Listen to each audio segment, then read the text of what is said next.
Assalamualaikum warahmatullahi wabarakatuh.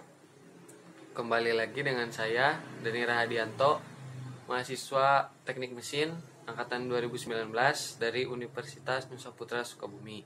Nah, di sini saya akan sedikit berbagi informasi dan juga pengetahuan yang saya ketahui tentang unit pengatur yang ada pada mata kuliah pneumatik dan hidrolik.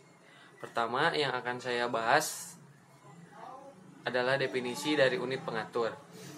Unit pengatur merupakan bagian pada sistem hidrolik yang berfungsi sebagai media untuk mengatur pergerakan fluida bertekanan dari pompa yang akan diarahkan menuju unit aktuator hidrolik untuk mengangkat, mendorong, memindahkan, menggeser, dan juga menarik beban yang dibutuhkan. Nah, unit pengatur pada sistem hidrolik ini terdiri dari beberapa valve.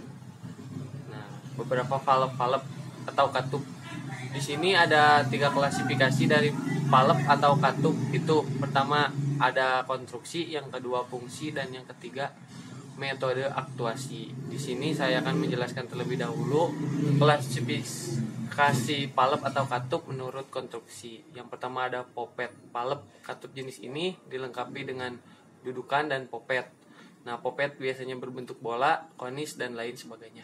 Kelebihannya yang pertama desain sederhana, tahan kebocoran, dan maintenance-nya mudah.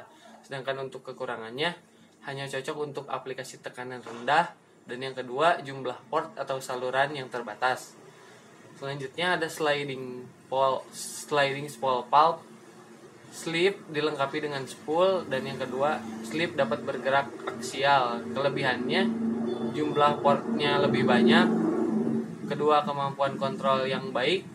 Nah, sedangkan untuk kekurangannya harganya relatif mahal, dan yang kedua itu rentan kebocoran. Selanjutnya ada klasifikasi valve atau katup menurut fungsinya. Yang pertama itu ada katup kontrol arah atau directional valve.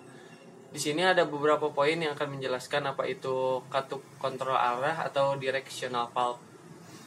Yang pertama, directional valve merupakan katup yang berfungsi untuk mengarahkan fluida bertekanan sesuai pergerakan yang dibutuhkan pada silinder hidrolik. Yang kedua, directional valve digunakan untuk mengontrol start, stop, dan perubahan arah aliran fluida yang mengarah ke silinder hidrolik.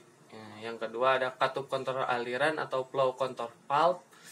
Ada 2 poin yang akan menjelaskan apa itu katup kontrol aliran. Yang pertama, flow control valve merupakan katup kontrol aliran yang dapat mengatur aliran atau tekanan fluida. Katup kontrol aliran digunakan untuk mengatur atau memantau aliran fluida oli melalui sistem hidrolik. Yang ketiga ada katup kontrol tekanan. Tekanan cairan hidrolik diatur untuk berbagai tujuan, misalnya untuk membatasi tekanan operasional pada sistem hidrolik. Fungsi dari pressure control valve adalah yang pertama, untuk mengatur tekanan supaya penggerak hidrolik dapat bekerja secara berurutan. Yang kedua, untuk mengurangi tekanan yang mengalir dalam saluran tertentu menjadi kecil. Macam-macam pressure control valve adalah yang pertama, Rayleigh valve digunakan untuk mengatur tekanan yang bekerja pada sistem. Selain itu juga untuk mencegah terjadinya beban berlebih atau tekanan yang melebihi kemampuan dari rangkaian hidrolik. Yang kedua ada sequence valve. Ini fungsinya untuk mengatur tekanan untuk mengurutkan pekerjaan, yaitu menggerakkan silinder hidrolik yang satu kemudian baru yang lainnya. Yang ketiga ada pressure reducing valve. Ini fungsinya untuk menurunkan tekanan cairan atau fluida yang mengalir pada saluran kerja, karena penggerak yang akan menerimanya didesain dengan tekanan yang lebih rendah.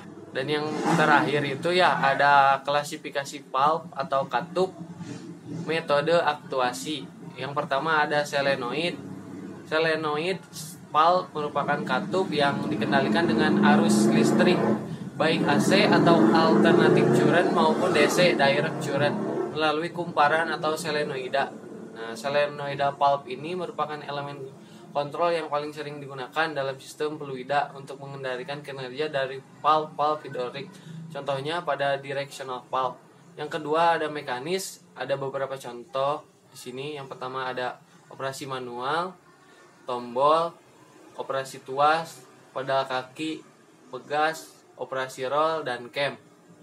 Nah, mungkin itu saja yang dapat saya sampaikan.